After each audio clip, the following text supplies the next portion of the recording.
Ladies and gentlemen, boys and girls, it's a wrestling classic. Justin and we are back for the TWC Show live on Dash Radio every week on Saturdays at 3 p.m. Pacific Time, 6 p.m. Eastern Time. I am here with none other than Neesin from that hashtag show, THS Wrestling. What is going on, bro? Oh man, life's a dream. Everything is going on and nothing at all. It's all working together. I said that exact thing to someone yesterday. They're like, "Oh, what's new? What's going on in your life?" I'm like, "There's a lot going on, but absolutely nothing. Like, I don't know how to explain it. Like, there's stuff happening, but nothing that I can like really elaborate on or really talk about because it's just like it's happening, but I don't know. It just feels like nothing's happening, but a lot's happening. I blame Captain America for not taking back the time stone or whatever stone he was supposed to take back at the time. It is just an alternate branch, and it's his fault. I was talking to someone the other day actually, before we get to the wrestling and whatnot. I'm like, yo, we're past Tiger King season from last year. Like we're already that far deep into the year. We're past Tiger King season. We're heading into like the Black Lives Matter period of the year. Like we're into Last Dance. We're into like we are in the Last Dance. Yeah, period. Like third week of Last Dance. That's what we're into right now. That's insane. I'm like, this year is like, it's crazy how fast it's moving compared to last year. But it's like, yo, like, and then when you say that to people, like, oh yeah, Tiger King, that was so over around this time last year. And I'm like, yeah. That being said, before we move on to wrestling, because there's lots to talk about, not really with wrestling, because like the weekly shows have been kind of down bad and underwhelming, but the stuff around wrestling has been going on. But I keep forgetting to do this. And if you're on Patreon right now, you're watching this because you guys get the video form. And I need to shout out all the Patreons really quickly because I kept saying I was going to do that every week and I haven't. So here I am. I'm going to give you guys all a shout out by your names really quickly. Shout out to Ken Poe, Jeffrey Gallagher, great guy. Anthony Hernandez, Christopher Ryan, Mika Goodman, Veterans Minimum, who's my boy Nick Days. Go listen to his podcast, Veterans Minimum, and sign up to his Patreon. Sim Dollywall, Kyle Perry, Sock Monkey Mike, who's a regular on the great guy. Great. My cousin Jaden Johal, I'm in Graywall, Sophie, Jefferson, the Haluva Kid, Francoy Karen, sorry if I butchered your name, but shout out to you. Rajan Desi, Sarup Claire, Amr Dollywall, Kenneth Dinkins, Sim Sahi, Tucker Binning, Diane Youssef, and Herb. You guys are all getting the show early. You get to watch it in video form. We just did a giveaway over Wrestlemania weekend with one of the action figures. We'll be doing more giveaways because the Patreon's a collaboration with Rain City Toys. He gets all the new figures. We're going to drop a bonus episode. He has a heads up on what is being released next. He's got a relationship with Mattel. He's got a relationship with Jazzwares. So he gets a heads up. And he got the okay from Mattel that he's allowed to expose and say what is coming out next ahead of time. So we'll be releasing that soon too. So if you are subscribed to the Patreon, we really appreciate it. It's super cool that so many of you guys signed up already. And yeah, man, keep doing the thing. Other than that, what's going on with that hashtag show? Like you guys have been dropping interviews with Scott Hall and... Yeah, man, we got Scott Hall. We have Dhillon just dropped today. We have an interview. We have interviews with Joey Janela coming up. We had Josh Barnett's already out. We have an interview with a couple of indie stars as well. Virgil. We got an interview with Leo Rush coming out. A bunch of interviews as far as on the wrestling side. As far as on the pop culture side, we have some amazing things coming up as well. You have some exclusives that dropped about Marvel if you're Marvel fans. Yeah, we're just over here just churning and working. And again, nothing's happening at the same time. So I have a handful of questions for you because WrestleMania week was a vibe for you for sure. First question, let's talk about, because you brought up Josh Barnett. There's so many people that you interviewed that have questions about, but first thing you brought up Josh Barnett. How was the whole Bloodsport experience? How was it to be there for GCW and commentating? Because you were out there for that. Yeah, man. No, it's hard to explain because I was out there for the whole GCW thing sponsored by Neft and the GCW collective. So being able to be around, I was backstage for all those days around all those wrestlers. And a lot of WWE wrestlers was behind backstage. You name them, like, they're probably there. And just the energy back there was so different for every show. It's really hard to explain. Like for the Bloodsport, it was crazy. Like it was like but high energy, crazy. People were ready, and a lot of people were just trying to work through their match because if you've never watched Bloodsport or never heard of it, it's basically wrestling without the ropes, and it's only by knockout or submission. Yeah, You can't win by pinfall. So a lot of people were just trying to get in the zone and get it. It's a different zone that you have to get into, a different way you work a match, and you've seen that. But it was very different. And then you get to the midnight show, which was For the Culture. And when I tell you, For the Culture is basically like a black show, like all black wrestlers are on the show, on the full show, and it's done by AJ Gray. And when I say the vibe in the locker room just completely changed, it completely changed, bro. It was like the most craziest things. Because again, I'm in the back, I'm watching, and you just see it go from, you start seeing For the Culture wrestlers come in, and they're like in this little huddle, and then as it got closer to midnight, you see them expand, and then it was like a party, and it was like everybody was there. Like Rod Strickland was there, Isaiah Swerve Scott was there. Moxley was there, of course, and it was just nuts, man. It was a beautiful experience. I'm glad I got the call with Percy. The scramble, which that was interesting because they changed the finish of the scramble before. That's the spring break show, right? The scramble?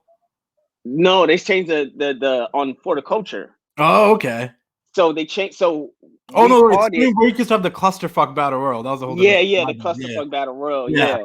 So but they changed it right before, because we all thought somebody else was going over. So we're like, okay, cool. And then when it happens, when the finish happens, you could hear me and Percy are like, was that supposed to happen?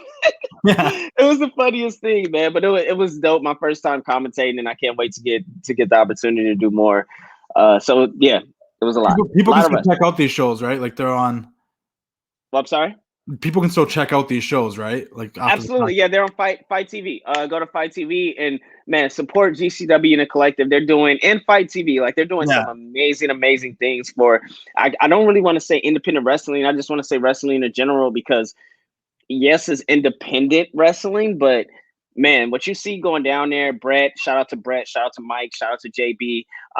They got some amazing things coming up, and we're gonna be a part of it. So it's some big things coming on the line, and I can't wait, man. I can't wait.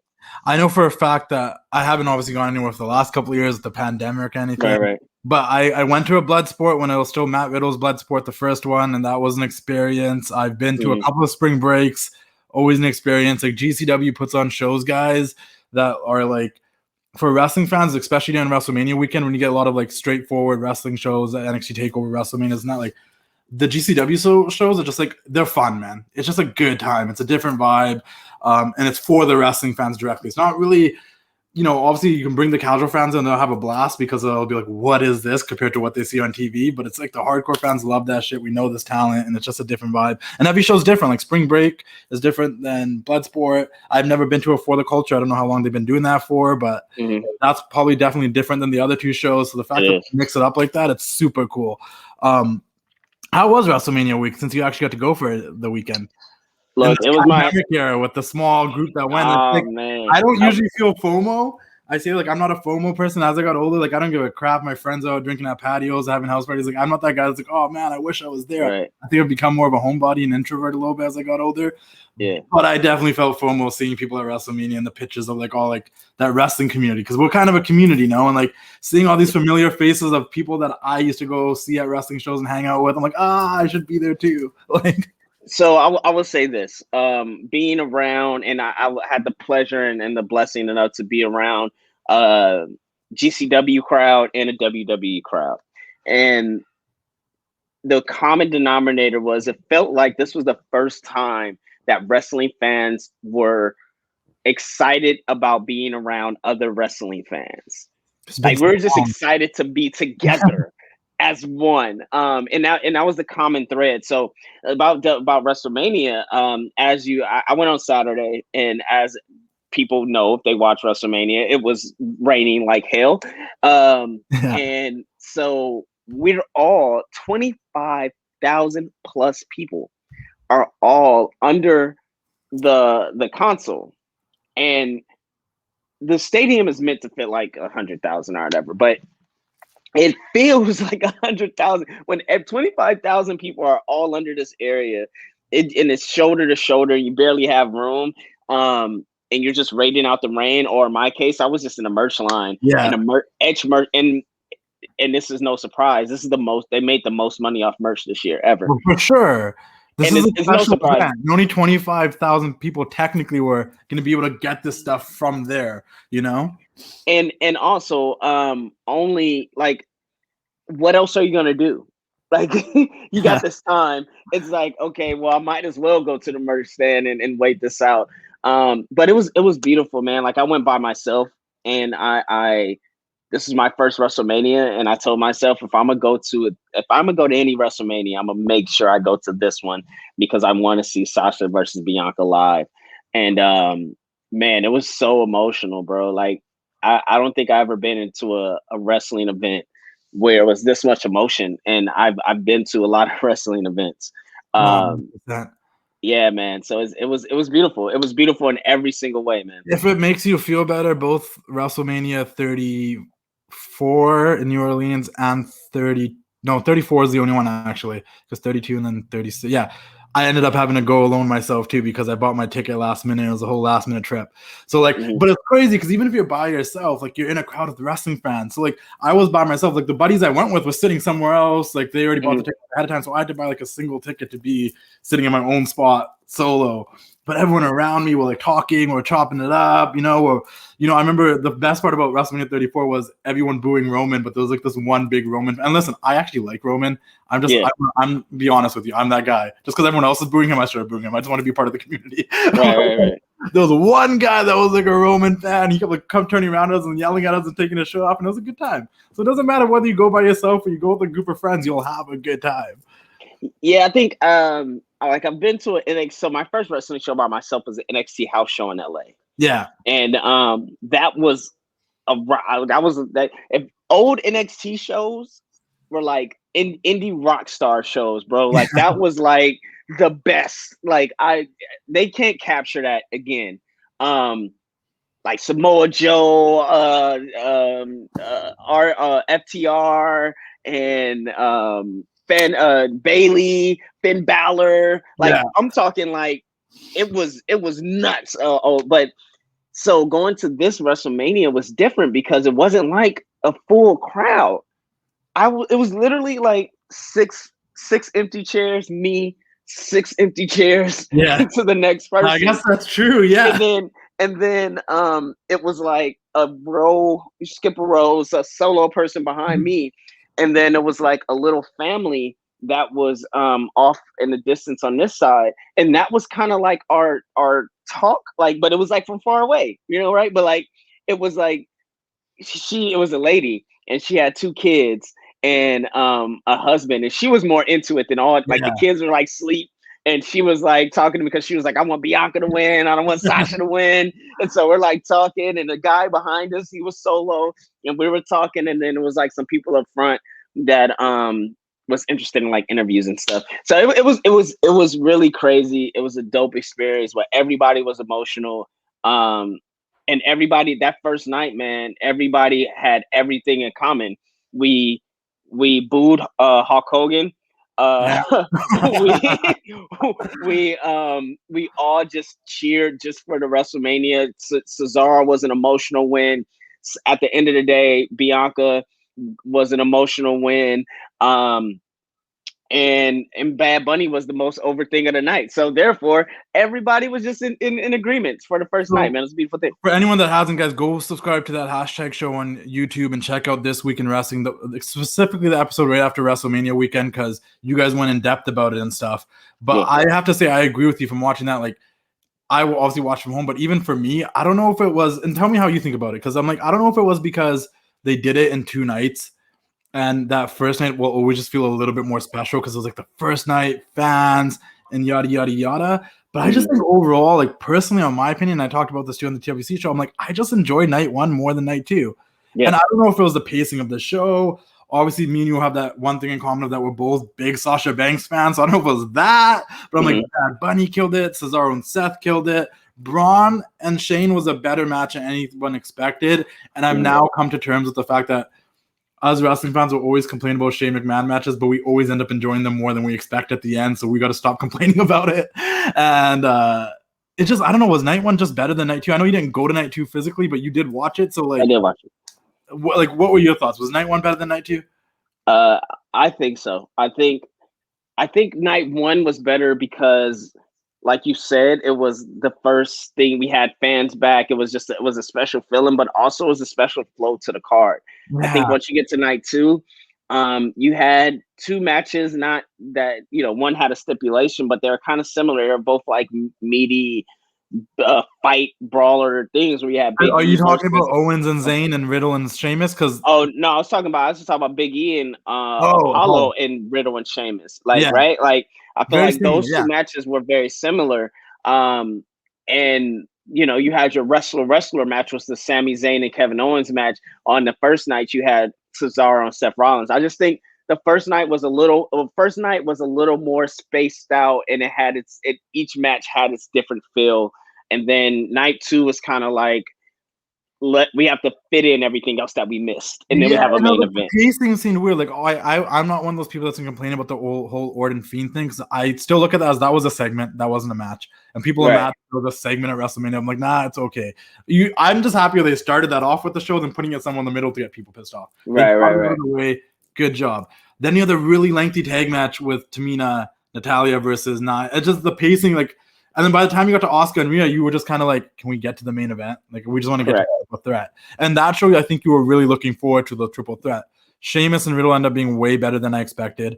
Apollo and Big E was good, but I feel like, I don't know if it felt like it was too short or the ending just kind of killed it for me, but there's something off about that match for me a little bit. And then I really like Zayn and Owens, and I really like the fact that Logan Paul did not play a part in it realistically until the end where he got stunned, which everybody wanted to see. Like, it was a perfect little story. And the one thing I pointed out last week or whenever the TWC show was after WrestleMania, I was like, there wasn't no match that went over like 11 minutes, which is kind of nice. Like, go look at the WrestleMania 17 card. Like, no match went over like 11 minutes other than like two matches on the card. And I think when you pace it like that, the matches are more easily digestible. There weren't a million false finishes. The main events went long as they should. The Bad Bunny match went a little bit long as it should. And I think that kind of helped it overall. Do you prefer the 2 nights or the 1 night? It's tough, man. Like, I prefer WrestleMania. I prefer WrestleMania to feel like a different show from Raw, SmackDown, a regular pay-per-view. I don't want a 2.5-hour WrestleMania. Mm-hmm.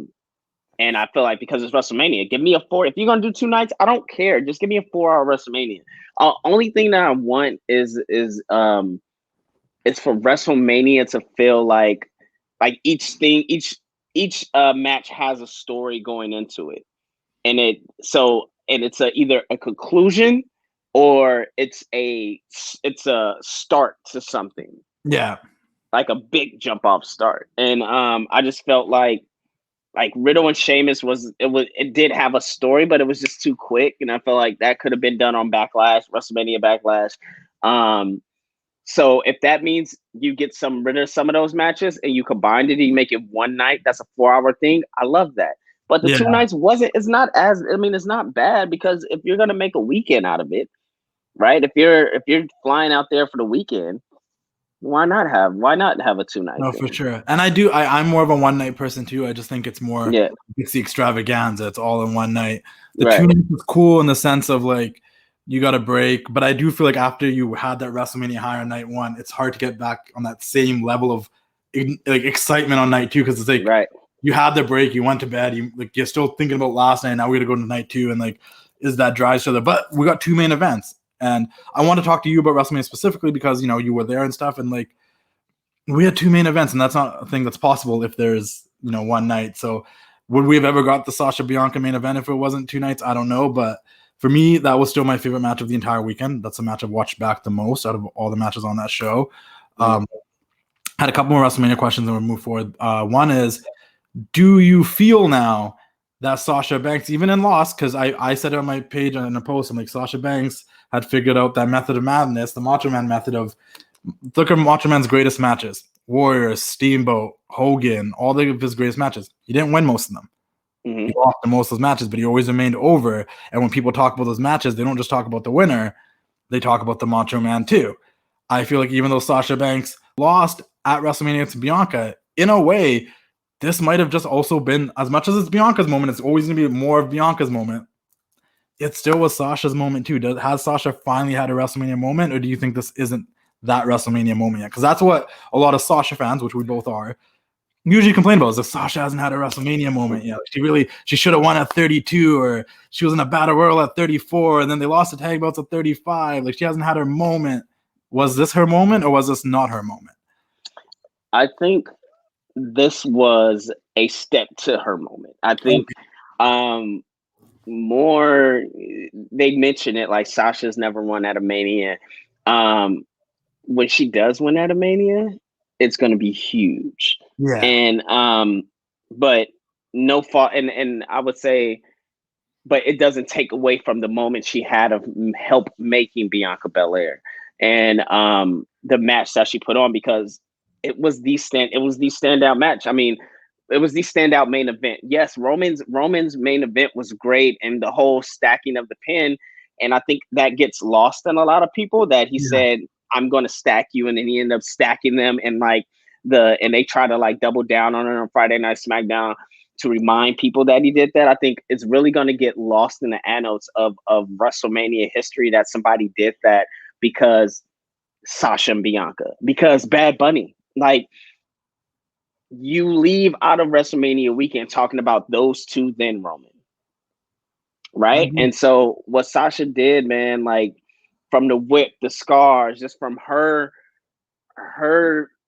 really being a general, as Triple H said, the general of that match, man, and she's been a part of some incredible like history making women's events. Yeah. I think it was a WrestleMania moment, but I think her WrestleMania moment is coming, and it's gonna be one that not only us Sasha Banks fans, but also wrestling fans and also just entertainment fans, we're gonna be looked at like Rock and Hogan. Yeah. Like, she's gonna be icon versus icon in some way, and it's gonna be magical, man, and I can't wait.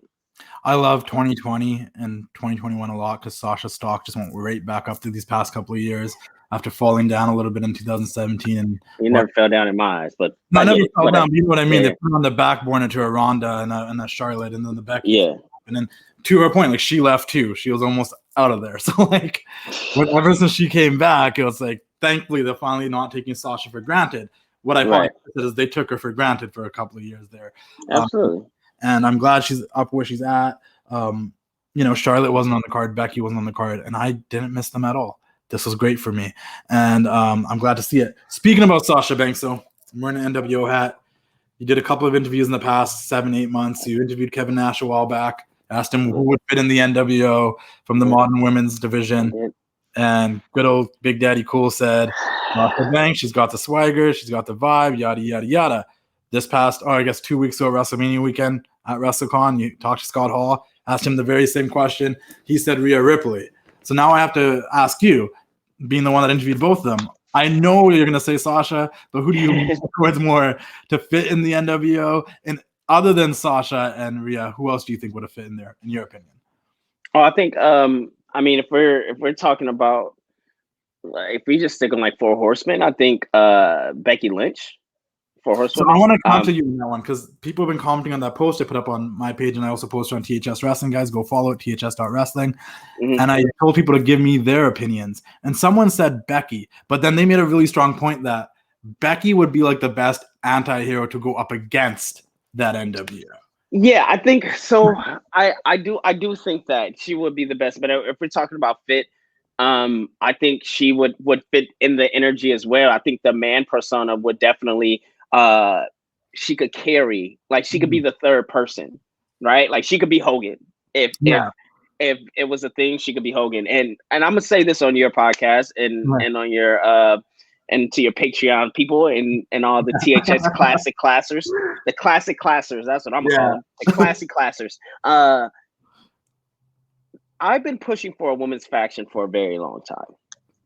And the one thing that we're missing, and I think in American wrestling, is a women's faction. I think AEW attempted to try to do it, but it always falls to the joking side.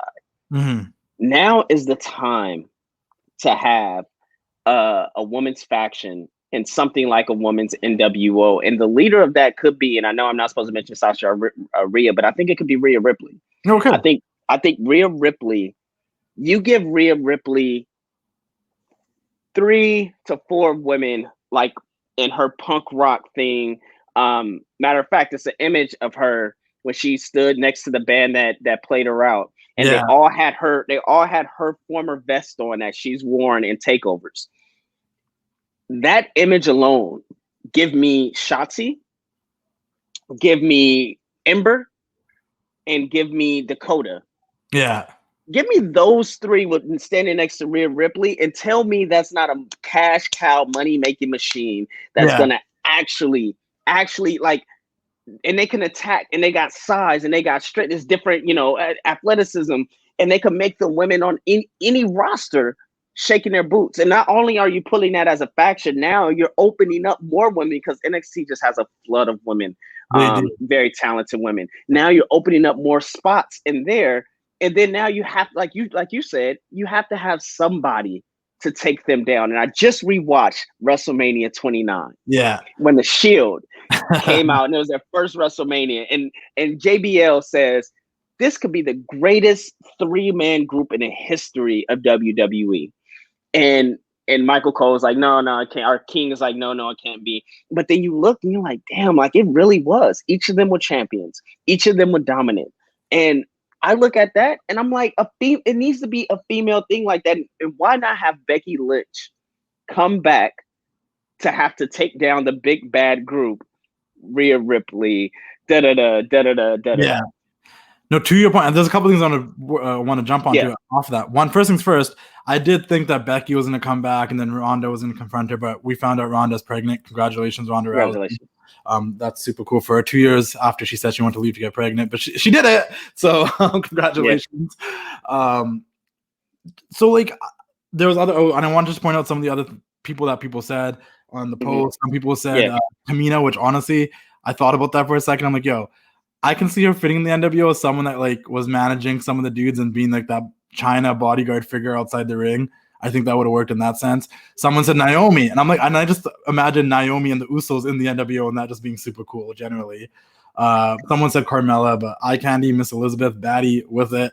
But realistically, I think it's Sasha, it's Rhea, it's maybe Becky, someone as arrogant and cocky as Charlotte potentially.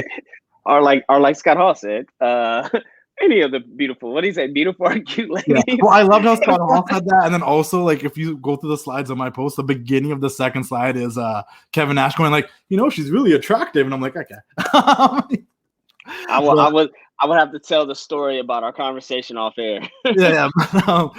To your point, like, I do think there never has been a dominant women's faction in the WWE. And that's something that could be a thing. And that just automatically made me think about what we saw in NXT last week with Raquel, Bianca, and Rhea in the ring as like the new 3 stars that were homegrown NXT talent, came through the Mae Young Classic. Now they're all champions. No one saw it coming. And there is a narrative out there that, for the past, since I want to say 2014, 15, obviously there's a lot of other women that have been around prior to that, Natalya, the Bella Twins, et cetera. But we've been resting on the laurels a lot of, other than Ronda Rousey, the 4 horsewomen, Alexa Bliss and Asuka. Like those are like the 6 women that have really been running this division for the past 5-6 years as like, moving pieces that could be on the top and whatnot. It's the 4 horsewomen, it's Alexa Bliss, and it's Asuka. Are we getting a new crop of women that are rising up to be on that list of the next generation of women? Is that what the Raquels and the Biancas and the Rhea Ripley's are now? Are we moving away from just the 4 horsewomen, Alexa and Asuka, and getting these women up there? Because it seems like we're pushing into a new era when it comes to women's wrestling. I think it's tough, man. I think it's tough because we're living in this era. We're living in a pandemic era still, right? Like you got to think Sasha. If we're talking Sasha, Bianca, and all them, they got over. They got over like with crowds. Pause. Hey man, shut up.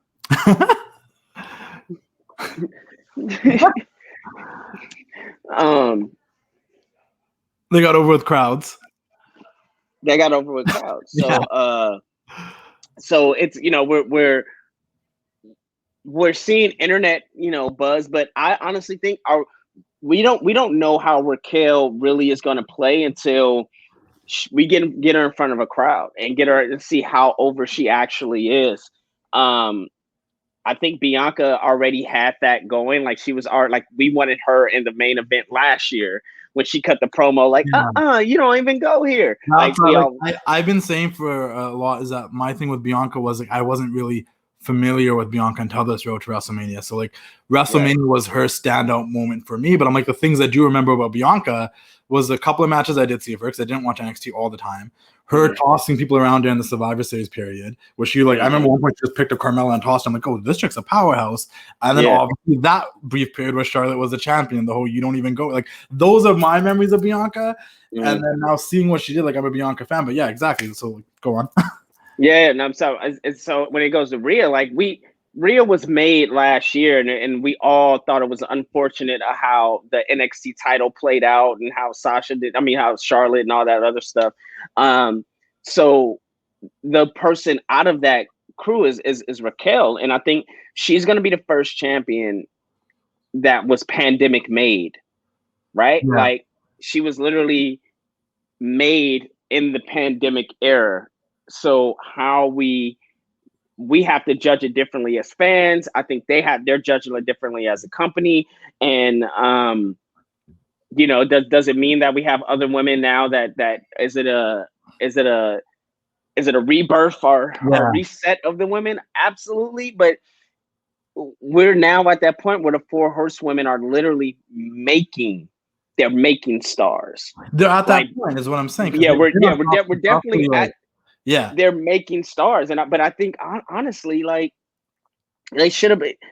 It should have been a long time ago, but it's who do you have? So they always kept 2 of them on each side, right? They always kept 2 of them. Yeah, always kept 2 of them apart, or 2 and 2. So now that you have Becky's out, Charlotte's been in and out. You had Sasha and Bayley on the same brand, and you had them building stars at the same time. Like you have them reintroduce. You had Sasha reintroducing Carmella. Yeah, which I said on your post, Carmella should be featured in a main feature match every whatever, right?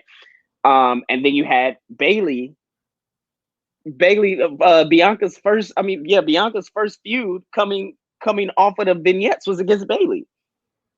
Yeah. So you had Bayley getting Bianca ready for Sasha, and you had Sasha getting Carmella ready to stand on her own as this new character. And I think that was the first time I was like, oh my God, like they have nobody else.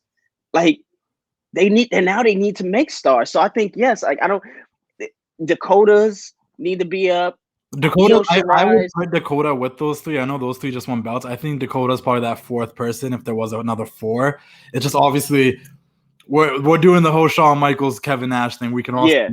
It's there. The writing's on the wall, and I love it. Dakota's there for sure, yeah. But bring up Dakota. Like, it doesn't suck because it's great for NXT, but the hot female talent is all in NXT, and then on the main roster it only feels like it's a couple single competitors, and then you have these random mishmash tag teams. This is turning into a women's wrestling podcast, but I got so many questions for you. Where do you think we go next? Because I'm on. I don't know realistically. What we got on SmackDown was obviously Bianca's celebration, which was super cool. I'm glad she got. They hired Takanti back. That's where you go next. Yeah, and I love that they go with the Street Profits of celebration, but. Do we go Sasha and Bianca again? Do we go Bianca and Bayley now that she's champion? Does Bayley go after? Because Bayley set her, she made her intentions very clear. She wants to go for the belt. Sasha was still very livid about losing and still has a scar on her waist. Do we get a triple threat between them? Like, where do we go there? Does Carmella get back in the picture here and distract someone from the championship? Where do we go in that situation? I think because we have that ability to sit there and be like, we don't know, it's really cool, man. because they've now Bianca's a top player with Bayley, with Sasha, with a Carmella. You can use all 4 of them. SmackDown's kind of set. On the Raw side, Charlotte's back. How do you feel about that? Because okay, you do a lot. For Charlotte's not back. She's going to get dinner work.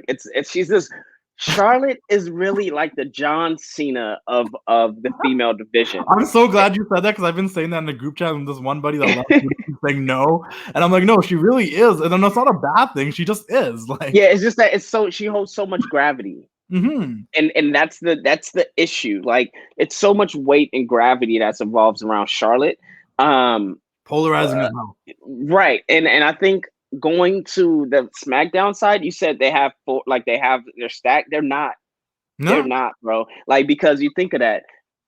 First of all, if you really want to make Bianca, you have a triple threat match with Sasha and Bayley. You have her beat both of them at WrestleMania Backlash. Mwah, done. Backlash, yeah. But then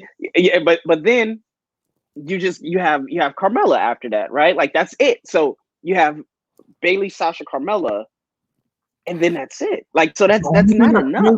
Like, do we go back to Sasha and Bayley after? Because I want them not to do that for a bit now. No, I think that's what I'm saying. Like, it's not. They don't have enough. Like, it should be no reason that Sasha, Bayley, or Carmella on SmackDown. That's what I'm saying. It should be no reason that these 3 women don't have anything to do besides go for a title, right? Yeah. So, like Sasha, Bayley, and Carmella. So, the one thing that they do have in their pocket is Becky. Now, when Becky does come back, she's gonna go to SmackDown because Seth Rollins is at SmackDown, and that is the thing. But they also have Mia Yim, and apparently Mia Yim is moving to SmackDown, which I'm excited for, Keith Lee versus Roman Reigns, and that's gonna be fantastic. Switching gears in for a second, the Raw's men's division really needs Raw just needs help overall, to be honest. If I can be blunt, because even with I do have a really big. It's not a fear for me because I personally do like Charlotte, and I think what she's doing now is great because she's a great heel. She's so easy to. Everything she's saying is basically just feeding to what the fans already believe anyway, so it's fucking great. Yeah, but I hate this run. I hate this heel run. This hot. I have no doubt that she's gonna become the champion again within months. Like, zero doubt. I don't think Rhea's. And because I think we need her to lose it to Charlotte again for Rhea to get that redemption again. No. Yo, if she loses to Rhea Ripley, it's going, like, people are gonna go ape shit. Like, and not even ape shit, it's just like it's proving that Rhea was never that person. Like, why as a fan am I supposed to cheer and be happy for Rhea if every time she faces Charlotte in a big moment, title moment, she loses? She lost at WrestleMania to the NXT title. Wrestling has the ability to let Charlotte cheat so much to win that title. Like, I'm not telling her to beat Rhea clean again. She sneaks away that title the same way Sasha snuck it away from Asuka when Bayley went 1, 2, 3. They're not going to. Charlotte gets that belt and Rhea gets it back at a bigger stage like SummerSlam rather than her redemption than at a WrestleMania Backlash. I don't know. I know. I just said that Charlotte is John Cena because of the gravity, but more and more I'm thinking about it. She's Randy Orton, and but she's Randy Orton, and the thing of, like, Randy has this ability to where he doesn't cheat to win; he just wins cleanly. And I think Charlotte, she won't cheat to win. She's got, like, when she wins, she just wins cleanly, and people hate it. And I think if they do that with Rhea, it's not gonna be the thing that, oh, now Rhea has to come back. No, it's gonna be, yo, you keep giving this opportunity. Like, why do we have to care about Rhea? If we're talking about storytelling, like, she lost. Honestly, even as of right now, they haven't given me much to really, like, they gave me a lot to care about Bianca in this build-up and, like, the Chronicle special and just the story she's telling. Like, they made me care about Bianca. I like Rhea because I've always liked Rhea, but they haven't really given me a reason to like Rhea. I agree, but that's why you have to. And it's crazy because backstage at GCW, we're having a conversation about, like, me and wrestlers, and I was telling them, I was like, the issue with WWE is they think that, well, the people don't like Charlotte being always put in a position to win, so we want her to be heel. We're talking about the Hurt Business. We're like, we gotta get people to hate Bobby Lashley. So how do we get people to hate Bobby Lashley? Let's break up the Hurt Business. That was one of the theories. Like, they broke them up because if they were together, people would have still cheered them, right? But Mike, here's the thing: people aren't cheering because the Hurt Business broke up. I mean, people are booing because Bobby Lashley beat up the Hurt Business. They're booing because WWE and the company broke up the Hurt Business. So Bobby Lashley doesn't even get the heat. So Bobby Lashley, nobody even cares or discares about Bobby Lashley. Now they're trying to put him with the garbage pail kids who lost their masks. So it's this whole, that's what, it's a thing. And they were like, and I'm talking to wrestlers about this. It's like, damn, we didn't, because I was like, yeah, the company has the heat. The wrestlers don't have the heat. So nobody wants to try to get Lashley heat. They tried putting him with Corbin. Now they put him with the Retribution guys. And what they don't realize is that regardless of what they do, yes, it's bad and the company's getting heat for it. We still like the fact that Lashley's the champ. But not even, I don't see, that's the thing. It's not even like or not. It's the fact of, it's to the point where we don't care. Because if you don't have anybody, you didn't build Drew McIntyre didn't have a chance to where we could actually cheer and root for that guy. Right? So now where he could he only faced fucking Randy Orton for 6 months or whatever. Randy Orton's one of those guys also, right? He's at that state of his career and he's been around long enough that people, whether he's a heel or babyface, the people that like him, and the people that hate him, and that's just it. He's not really a heel or babyface no more. He's just Randy Orton. Exactly. So it's a thing of, if you're not building these baby faces because you're not making them actually overcome somebody that is actually hated, and then you beat the baby face, and then the baby face now is you're beaten by a person that's not hated, but they were supposed to hate him, and then the bad guy that we don't hate does something that people that we do like, that now it's you see, it's always this thing. And so as fans, and just as if we're talking about storytelling, we bring this back to the women's division, we bring back to Rhea Ripley. They have this chance of being okay, we could make this a badass girl. We could really make her strong.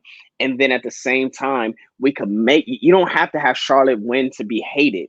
Yeah. You could literally have Charlotte be hated and not win, and just have her and wreck shit. And then have Becky come back. Have Becky or whoever have a baby face try to challenge Rhea. And then Charlotte interrupts that. And now you really hate Charlotte because you're yo, this is somebody we all cheer. It's that simple. And it's just that it's not happening. Yeah. So it's just I don't know. I'm There's lost. So much more we can talk about when it comes to the WWE's women's division. I'm almost pretty down to have you back on next week because I really want to dive into the women's tag division on the main roster. Oh my God, I got words. There is women on the SmackDown roster, but they're in tag teams and they should be. Nia and Shayna have no reason being the tag champions no more, but that's a topic for a whole different time. I do want to switch gears just a little bit. And what happened to ankles? Reginald just disappeared. But I do want to switch gears just a little bit and be AEW's slightly figuring out how to work their women's division. And I feel they're moving in the right direction. The tide has turned. They've had a great couple of matches in the past couple of months. Obviously, there's the Lights Out match. I think last night's match with Tay Conti and Shida was a tremendous match, and the finish of it was dope. Britt Baker's going after Shida again, rightfully so, because my one thing about the whole Lights Out match was the fact that wasn't for a championship, and it's just so ridiculous. And then after it happened, Thunder Rosa was back on Dark wrestling people, and Britt was just cutting promos with a bloody t-shirt, nothing came out of it. But no, we're finally moving to Britt versus Shida, and whether it's a popular opinion or unpopular opinion, Shida's done nothing for me. I forget she's champion half the time. I have not connected with her at all. She is a good wrestler. That's great. I've said this a zillion times. I'm a storyline character guy. You can give me all the great wrestling in the fucking world. 2 weeks later, I'm probably going to forget about the great matches that happened 2 weeks ago on Dynamite. Give me a storyline. Give me a character. I'll remember the matches more if I care about the character that is in the matches or the story going into the match, I'm done with Shida. How do you feel about the AEW women's division? Britt Baker definitely needs to take that belt, but where do you stand? Are they going in the right direction?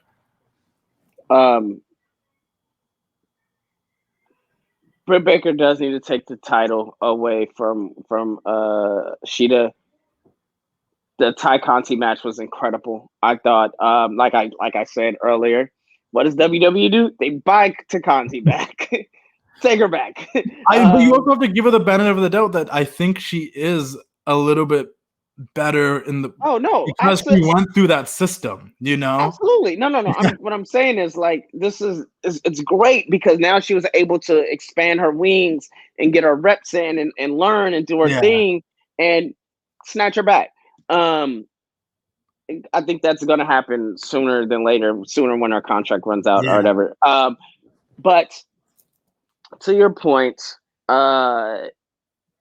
you said it feels like they know what they're doing with the women's division. I say they're still lost. Okay. Which they probably are, to be honest. I'm giving the benefit of the doubt. I think the great thing about it is that, and I don't mean that it sounds negative, like they're still lost, but I think that now they understand that, hey, we have these tournaments and bringing these outside, all this other. We have a star in Britt Baker right here. Yeah. Right. Let's make this. They also have the alien back. I forget her name. Chris Statlander. I love Chris Statlander. Yeah. They have her back. You have Conti, and you have Thunder Rosa, and they have women that are like. You have. I don't know what happened to Swole. But you have women that should be more in storyline. See, the thing was, you had Swole and Britt Baker in the storyline that was either playing out on Dark or in pre-show, like, and it was weird. But now you have these women that are actually like made characters that aren't playing out storylines. Only person that's playing out a storyline is Britt Baker, basically, and that's it. Like, you can have another feud with other women, I think, and that's what people want. It's the same thing as like, yo, like they're putting on these great matches, great, but they're just matches. Give us a story. Give us other stories. Like you say, you're a story guy. You're a character guy. Like the Britt Baker thing is fantastic. That's one. She came out, she did the thing, the boom, boom. Oh, if she doesn't take that title off of her, like that's gonna be the biggest mistake they make. No, she needs to. It's done. The biggest. A great wrestler, but I'll even say it's not the fact that she's even Japanese or anything. Like, I don't know where she's from and stuff, because like by the end of Riho's reign, I was on board with Riho. They didn't do that with me with Shida for some reason. It just never clicked. I just never got to know who she was, and I don't know why. I just always thought she was cute, and I thought she could wrestle good, so I was a fan. And then I heard Kenny Omega used to like date her and stuff, and I was like, oh, I mean, like he has good taste.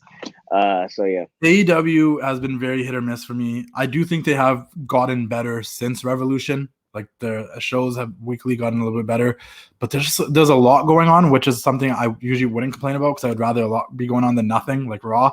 But then at the same time, it's been like confusing. Like I'm worried that they're going to get comfortable because their ratings are probably getting better because they're not being opposed by NXT now, that they're going to think they're doing really well because they're like, oh, we're going over 1 million. But it's like, I don't know. I don't want them to get confused because it's not going really well. Like the Inner Circle, Pinnacle stuff, solid, good. Like I look forward to that every week, right? Yeah. Good job. The Elite shit is good, but I'm still confused because they went back and forth in the Bucks so many times. And where is it going? Where is it going? Are they feuding just Moxley and Kingston? And I love Moxley and Kingston together.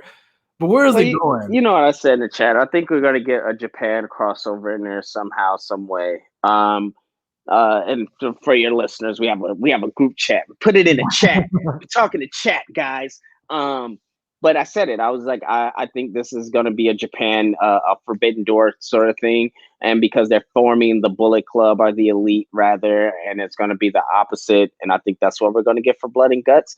And we're gonna have these like teams of 5 strive to survive sort of thing. But I think for the Bucks, what's interesting about the Young Bucks is they have been touted as not being storytellers and not being able to sell and all these things. And they have made it a conscious effort to do long long-term storytelling. You could tell they have an idea where they're going. It's just that like they have an A to Z. It's just filling in B, C, D, F, G. They fill in all the other things, but they know where they want to get to.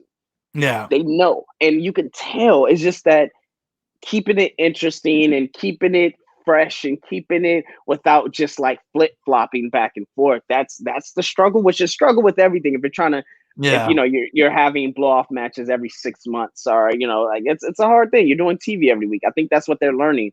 But one thing about the Bucks, man, I think, look, they are legitly the greatest tag team that has never touched WWE. No, 100% of all time. Yeah, like, I'm of all time. Yeah. And I think that their storytelling, from in ring and out of ring, the little nuanced things they're doing, I think it's fantastic. And I think we're gonna, once we look back a year from now, we're able to play it in a sped up capsule. Yeah. It'll be great. It's just that we're living in it now, and we're living in a different time.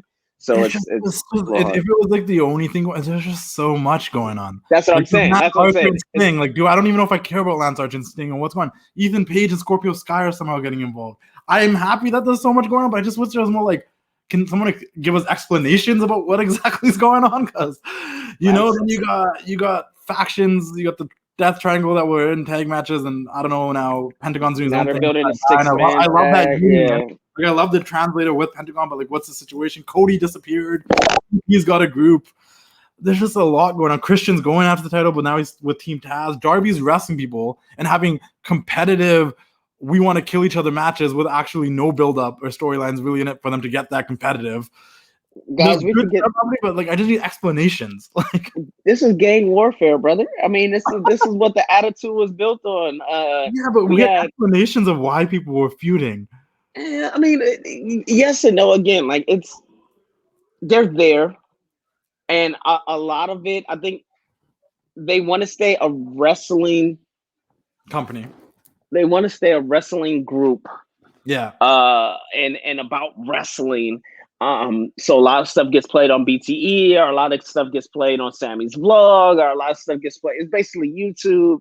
Dark elevation, like, it's all yeah. But so when it's on TV, it's not being seen. I think that's why I like the Young Bucks thing so much, because they've been doing like the whole Dior thing, match changing, playing it up. Yeah, they've been doing it on BTE before it hit TV. So when it hit TV out of nowhere, like, people are just like, what? Like, okay, they got expensive shoes on. Like, I don't really get that, but it's like they've been using it and playing it more to the internet stuff. So look, man, I think maybe they need a weekly show. Maybe they should hire dudes like you and I, and we should do a weekly show where we sit there and we give our ideas of what we think is happening, and then people will be like, oh, these guys made a point. That's probably what's happening, because that's all that's missing. That's literally, I just need to kind of, because even no disrespect to Tony and Excalibur and Jim Ross, but they also seem like they don't know what's happening.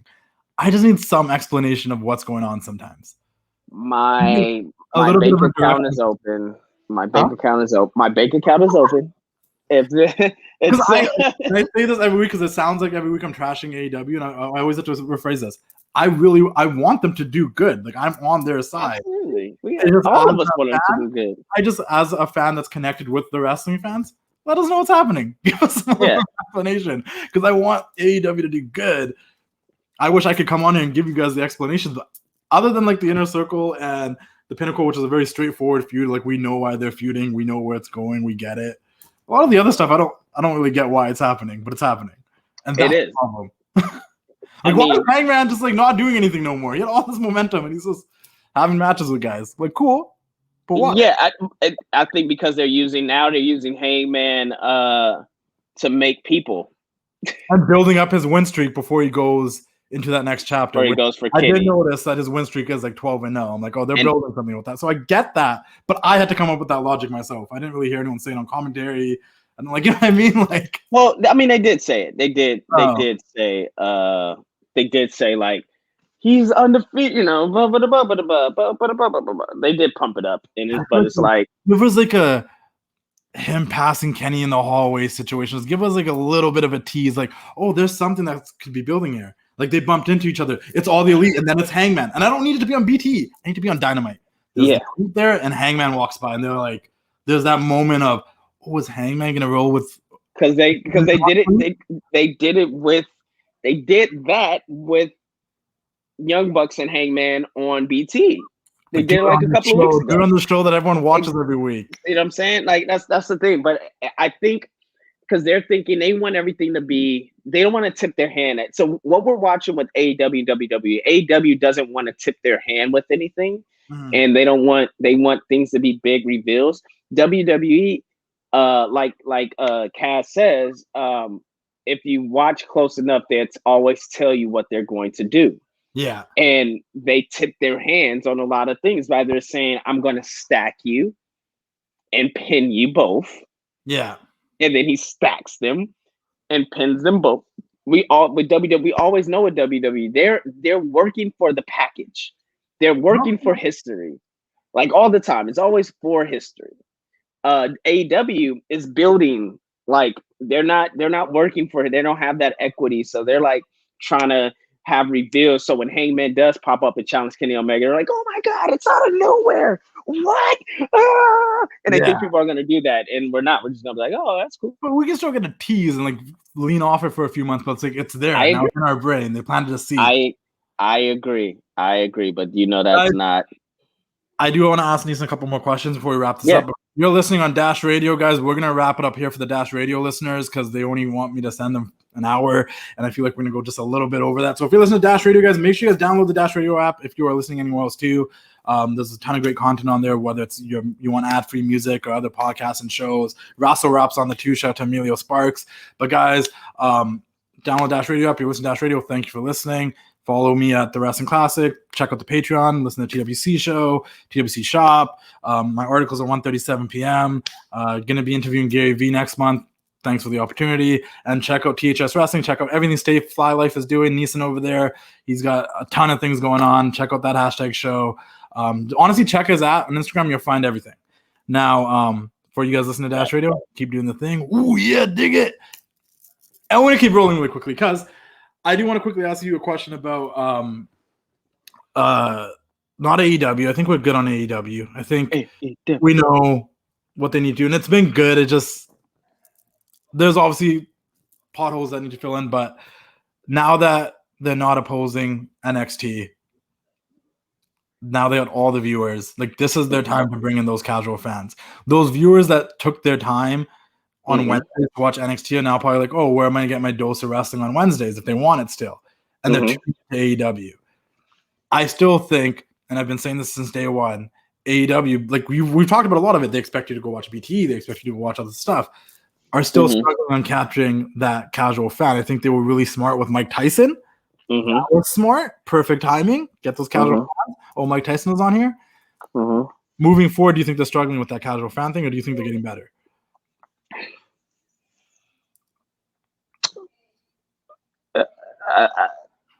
I think they need us. This is weird because I mean they have Chris Jericho, but Kenny Omega isn't a crossover star. It hasn't done anything crossover yet. He's a hardcore star. Yeah, and I think they also know their audience. I think they know their audience. I always call them it's the PWG on TV, and I think they know their bases. I know we're all internet fans right now, but I know their base are internet fans, and they always cater to that. And they do a really good job at catering at the fans they already have. I will do a really good job catering to the fans that they know they already have. Like you got to give them props for that. Yeah, and I think that, I think that's what they're just going to continue to do. They're going to cater more to the fans that they already have, and then with the crossover things, they can use like Cody for Big Show and in the Big Show and and Jericho, and they could use those things to like manipulate the crossover fans, or Eric Bischoff for Laps fans, and as the list goes on, they're going Jake the Snake. They could do that, but I think them catering to their fans that they have, that's what sets them apart from every other wrestling promotion, because that wrestling fan is a different fan than everybody else. No, for sure. I was gonna bring up another AEW point really quickly. I don't remember what it was. Wow. But no, I get where you're coming from. And I agree that I just feel like they do need to bring in some more fans if they want to, grow as a company. I think soon as the pandemic eases up, they're gonna be good. I mean, their house show did numbers. Mm-hmm.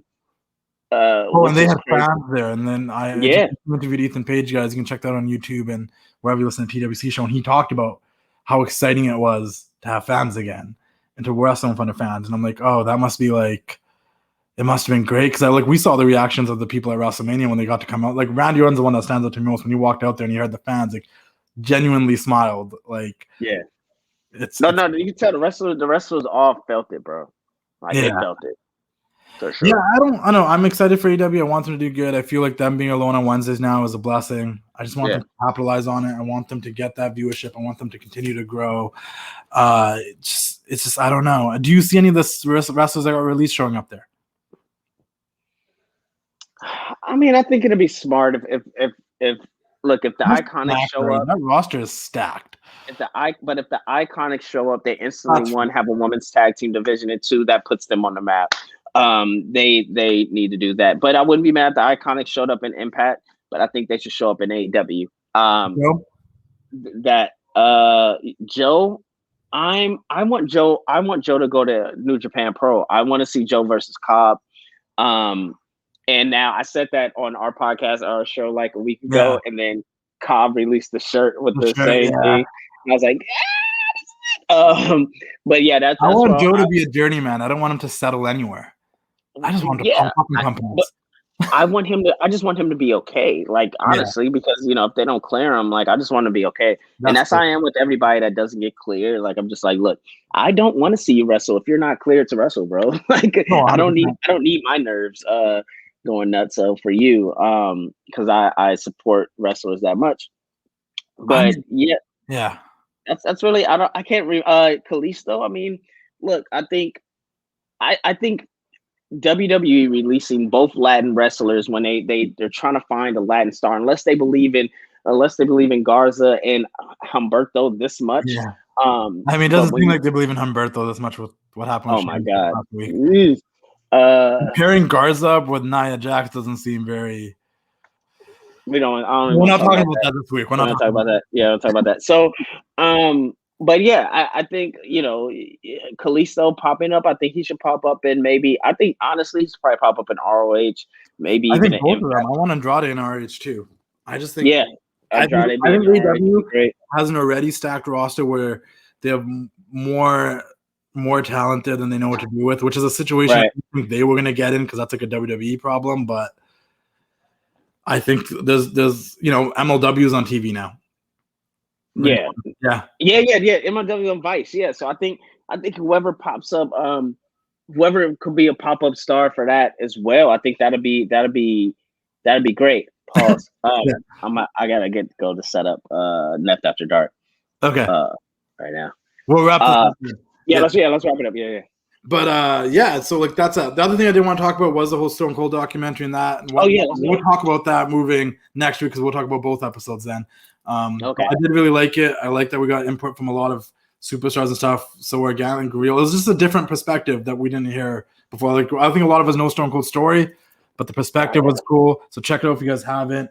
Can't wait for the Macho Man episode, because I'm really intrigued to see if Vince talks about Macho Man. That's gonna be interesting.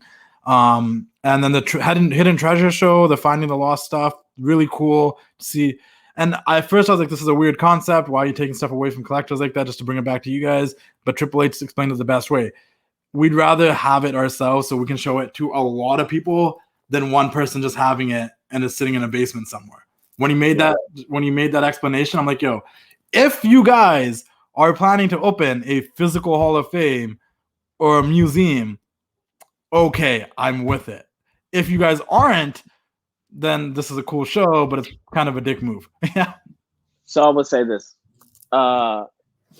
First of all, goddamn, pal. The Stone Cold documentary was fantastic. Loved it.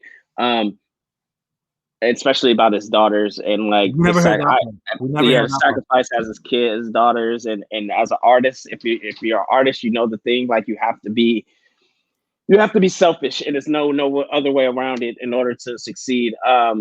Don't let all the people that haven't succeeded tell you that no, you don't have to be selfish is bad, because clearly they haven't done it. But Triple H did say on Cheap Heat, your boy Peter Rosenberg's podcast. Shout out to Peter Rosenberg. Yeah. He did say that it's basically a money pit opening up a museum for people just to come and look at stuff. But that's why a lot of museums, if you know, they're very like owned by the city, and it's a whole thing. But if it's an experience. Now, so you look at the NBA. NBA didn't do a museum per se. They did an experience thing, and an experience where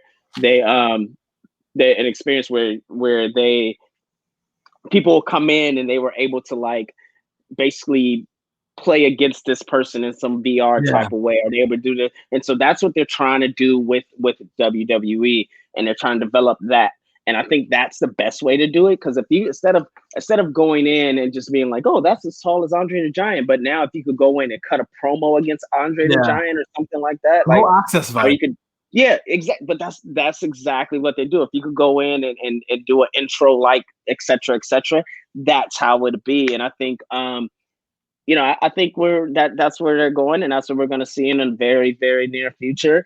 And I think this is the perfect way to do that, to introduce people into that. Like, it's just not going to be out of nowhere. No, I'm with it. I do think that would be cool that people could see this stuff. I will say the fact that they are going to these collectors' houses and we see all the stuff these collectors have. I don't know why they wouldn't just want to buy all the stuff these collectors have, because these collectors have a ton of shit. And I'm like, they're going to come back to some of these same collectors and buy the stuff. We're probably going to see Conrad on the show at some point, Conrad Thompson. But other than that, guys, we're going to wrap this up. We'll talk more about the Roddy Piper episode next week in the next episode of I know it's not called Hidden Treasures, but that's what I'm calling it right now. We'll talk about the next episode. That maybe I'll have Neesin back on. I actually would love to have you back on. I want to talk about the women's tag stuff, because that's a whole different situation. We'll talk about everything else.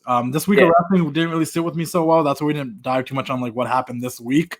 But hopefully next week will be better, and we'll have more talk about the week. But I didn't want to talk about your WrestleMania experience, all of that. Before we leave, though, where can people watch Neft After Dark, and what is Neft After Dark?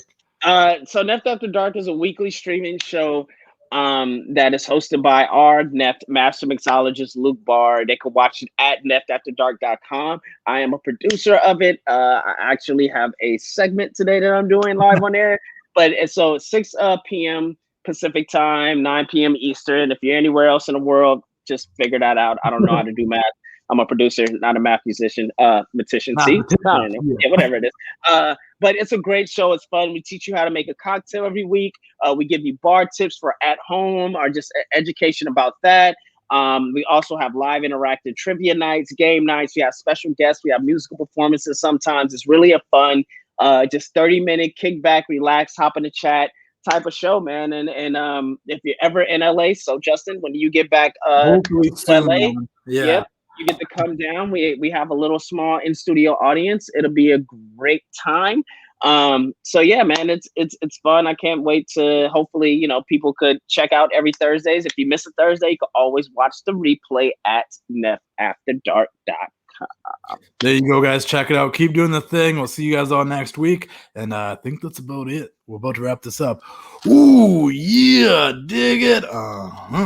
Sasha Banks is the GOAT. Bye, Sasha. There you go.